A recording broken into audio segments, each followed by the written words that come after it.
Good morning दोस्तों। मैं आज आप लोग को जो डीएलएड 2022 से 2024 के बीच का जो फॉर्म आया है ना, उसके बारे में बताऊंगा। जो प्रवेश परीक्षा है, इसको आप इसको निकाल दीजिएगा ना, तो ये एग्ज़ाम अगर आप क्रैक कर दीजिएगा तो आपको सरकारी स्कूल कॉलेज मिल जाएगा। ठीक है, और सरकारी कॉलेज मिल जाएगा तो आपका जो फी वगैरह होता है ना, वो कम हो जाएगा। अगर वहीं प्राइवेट अगर बेटर तरीके से मतलब रैंक बढ़िया नहीं है ना, तो वो प्राइवेट स्कूल मिलेगा, तो उसमें थोड़ा सा सरकारी से की तुलना में ज़्यादा पैसा लगता है।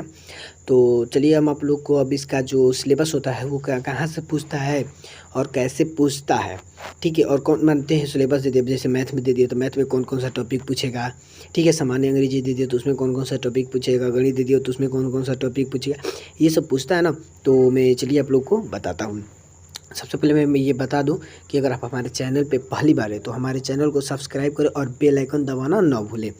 तो देखिए, ये जो हमारा प्रवेश परीक्षा 2024 22 से 24 का जो है ना, प्रवेश परीक्षा 2022 से 24, तो उसके बारे में मैं आपको बताता हूँ। इंट्रेंस एग्ज़ाम होता है, ठीक है। हमारा चैनल जो भी शॉर्ट वाले भैया @ को आप लोग सब्सक्राइब करें। और ये मत सोचिए कि ये हमारा ही चैनल है, ये आप सभी का चैनल है। इस पर आप सभी का वो जो आप जो डिमांड कीजिएगा मैं वो उसको लाता रहूँगा। तो चलिए टाइम वेस्ट न करते हुए मैं आगे बढ़ते हैं, ठीक है। तो सबसे पहले ये जो हमारा टोटल ये जो होता है ना, टोटल डीएलएड वो 450 नंबर का होता है। अगर आप इसमें से 300 नंबर तक अचीव कर लेते हैं ना, 300 नंबर प्लस तक अचीव कर लेते हैं तो आपको सरकारी कॉलेज मिल जाएगा, ठीक है। तो उसको अचीव कैसे करना है, कौन कौन सा टॉपिक पढ़ना है, कौन कौन सा टॉपिक को इग्नोर कर देना है, ठीक है, उसके बारे में आप लोग को बताऊंगा। सबसे पहले आपका ये जो 450 नंबर का, जिसमें से ये 150 क्वेश्चन आता है, 150 क्वेश्चन आता है, ठीक है। 150 क्वेश्चन आता है ना, इससे ज़्यादा आएगा ना इससे कम हो गया। एकदम फिक्स रेट है कि 150 आना है तो आना ही है, क्वेश्चन 150 आएगा तो आएगा, ठीक है। तो अब मैं आप लोग को ये बता दूं कि इसमें माइनस मार्किंग होता है नहीं होता। चलिए हम आगे वीडियो में बताएंगे कि इस वीडियो के आगे में बताएंगे कि माइनस मार्किंग होता है कि नहीं होता है, ठीक है। तो सबसे पहले सामान्य हिंदी, जो बच्चे अगर उर्दू से हैं, ये देखिए सामान्य हिंदी, जो बच्चे अगर उर्दू से हैं वो अपना उर्दू से कर सकते हैं, या नहीं तो जो बच्चे अगर हिंदी मीडियम से हैं वो अपना हिंदी मीडियम से इसको दे सकते हैं। ये आउट ऑफ 30 क्वेश्चन आता है, ठीक है, 13 क्वेश्चन आता है, जिसमें 19 नंबर का अथी रहता है, अंक रहता है, ठीक है इसमें।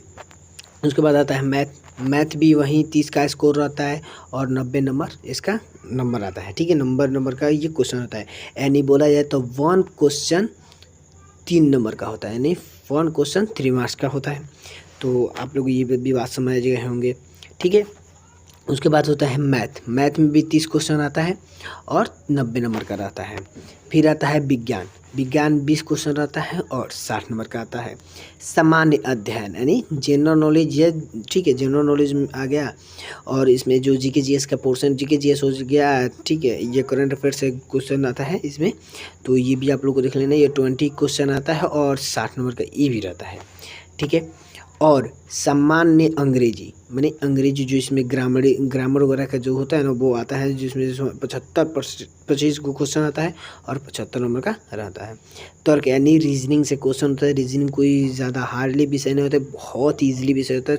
थोड़ा सा माइंड आप लोग उस पर एग्जर्व कर दीजिएगा, थोड़ा सा कंटिन्यूसिटी अगर आपका स्टडी रहेगा तो वो आपका हो जाएगा। तो वो उर्दू जो हिंदी वाले बच्चे हैं या उर्दू वाला बच्चे, वो एक मतलब जो भी लेना चाहते हैं वो ले सकते हैं।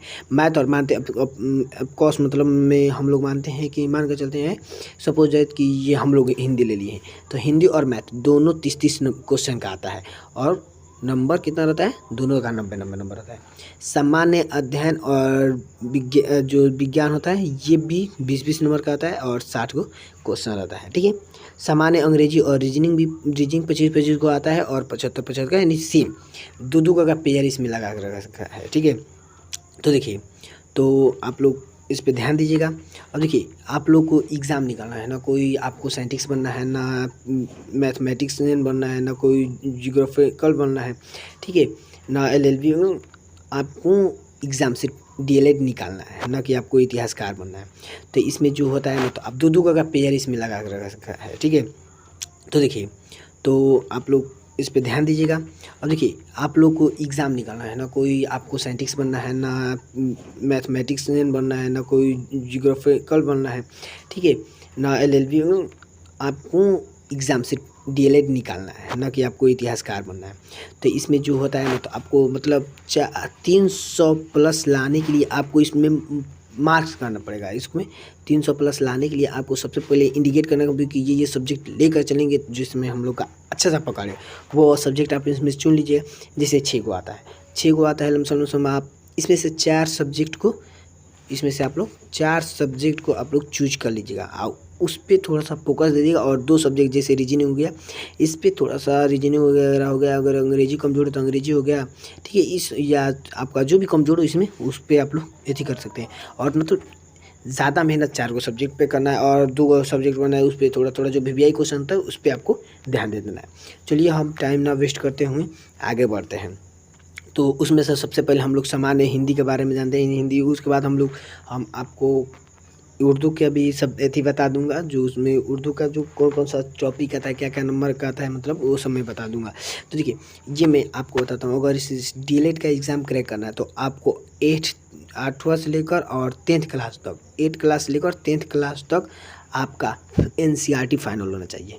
जैसे कि मैथ हो गया, हिस्ट्री हो गया, मैथ हो गया, साइंस हो गया, हिस्ट्री वगैरह हो गया, इंग्लिश हो गया, ठीक है। ये सब आपको फाइनल रखना पड़ेगा, तब जाकर आपका एग्ज़ाम निकल जाएगा। तो सामान्य हिंदी के लिए जो मैट्रिक का स्तरीय रहता है, संधि विच्छेद रहता है, ठीक है, समास रहता है, संक्षेपण रहता है, शब्दों का पहचान करना होता है, मुहावरे होता है, मतलब शब्द क्या गलत है क्या सही है उसमें, ठीक है। वाक्य प्रयोग मतलब कहाँ कहाँ सही वाक्य, और वाक्य में शुद्धिकरण करना तो होता है, शुद्धि करना पड़ता है। जैसे कि राम घर जाता है तो राम में हर्षई, राम घर में हर्षई जगह, जाता में भी हर्षई जगह कुछ चेंजेस कर देंगे लोग और बोल देंगे कि इसको चेंज करने। हालांकि इतना आसान नहीं देते हैं लोग, ये थोड़ा सा भारी दे देते हैं लोग, ठीक है। प्रबंधक रहता है, वाक्य रहता है, भेद रहता है, भेद के प्रबंधक, व्यंजक, अलंकार रहता है, ठीक है। तो ये सब क्वेश्चन आपसे पूछा। और भी जैसे ग्रामर टाइप का जो रहता है ना, व्याकरण, व्याकरण से ही ज़्यादा करके क्वेश्चन आपको हिंदी में आएगा। क्या आएगा? व्याकरण से ही क्वेश्चन आपको आएगा। व्याकरण को थोड़ा सा आपको ध्यान देना है, व्याकरण से ही क्वेश्चन सबसे ज़्यादा हिंदी में उठेगा, और न कि 10th लेवल में जो आप पढ़े हुए थे वो उठेगा, ठीक है। जो उर्दू वाले रहते हैं वो 10th लेवल में जो पढ़े हुए थे हिंदी वो सब पढ़ेगा नहीं, ये नहीं पूछेगा। जो आपको व्याकरण से रिलेटेड होता है, व्याकरण से रिलेटेड उसी से क्वेश्चन पूछेगा, न कि 10th का हिंदी से पूछेगा। ओनली फॉर व्याकरण से ही क्वेश्चन आपका पूछेगा। तो चलिए अब अगले पोर्शन पे चलते हैं। ये हमारा हिंदी तो हो गया। अब आप बोलते हैं कि भैया कि हिंदी के बाद थोड़ा सा अंग्रेजी के बारे में बता देते तो थोड़ा थोड़ा हम लोग ध्यान देते। तो मैं सबसे पहले आप लोग को यही सजेशन दूंगा कि आप लोग ग्रामर पर फोकस कीजिए लोग, ठीक है। ग्रामर पर अगर आपका ग्रामर का पकड़ अच्छा रहेगा, जैसे पैसिव वॉइस हो गया, वर्ब हो गया, सब्जेक्ट हो गया, एग्रीमेंट हो गया, सब्जेक्ट वर्ब एग्रीमेंट जो होता है ना, एडवर्ब हो गया, ये सब पे आप लोग को सबसे ज़्यादा ऐसे देना पड़ेगा। तो सबसे पहले देखिए ग्रामेटिकल आइटम्स, मैंने ग्रामर से रिलेटेड जितना भी आता है ना उस सब पे आपको ध्यान देना पड़ेगा। जैसे आपको एंटोनियम हो गया, सिनोनिम हो गया, उस पर भी ध्यान देना पड़ेगा। मतलब मैं इसमें ज़्यादा आटाया नहीं हूँ, ठीक है।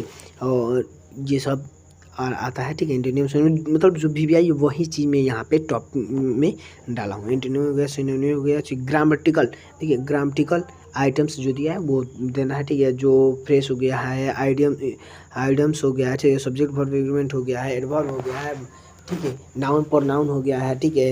एडजेक्टिव हो गया, ये सबसे क्वेश्चन पूछता है ज़्यादा करके, ठीक है। तो ये सब क्वेश्चन को आप लोगों को ध्यान देना पड़ेगा।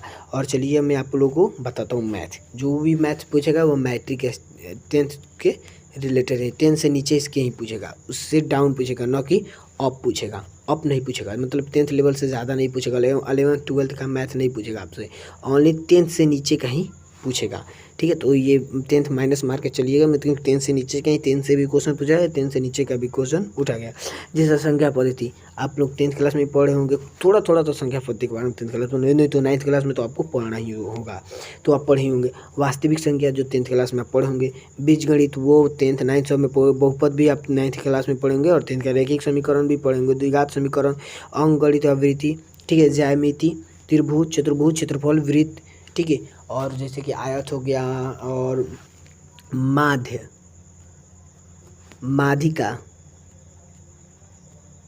बहुलक, माध्य माध्यिका और बहुलक। बहुलक ये आप लोगों को एग्ज़ाम में पूछेगा, ठीक है, डीएलएड का एग्ज़ाम में पूछेगा। ये आप लोग से माध्य माध्यिका बहुलक भी क्वेश्चन उठाकर देता है, जो ये डीएलएड के एग्ज़ाम में आप लोगों से पूछेगा, 100 to 100% पूछेगा तो पूछेगा। तो आई होप कि आप लोग को ये सिलेबस के बारे में थोड़ा सा आइडिया हो गया होगा। तो मैं आप लोग को ये बात बता दूं कि ये हम आपको हिंदी, अंग्रेजी और मैथ का आपको पोर्शन दे दिया हूँ। अब रहा कि general knowledge, math, general knowledge और रीजनिंग का क्वेश्चन, सॉरी जो साइंस सामान्य अध्ययन यानी जनरल नॉलेज और रीजनिंग का क्वेश्चन बाकी रह गया, तो मैं आप नेक्स्ट वीडियो में आप लोगों को मैं प्रोवाइड करूँगा। और मेरा वीडियो वॉच करने के लिए सो थैंक्स। अगर आप लोग हमारे चैनल पे शॉर्ट वाले भैया @ पर अगर आप पहली बार हैं तो उसको सब्सक्राइब करना ना भूलें और बेल आइकन दबा दें, ताकि मेरा इस तरह का हर एक रिलेटेड वीडियो, आपको नॉलेजेबल वीडियो आपके पास सबसे पहले पहुँचे।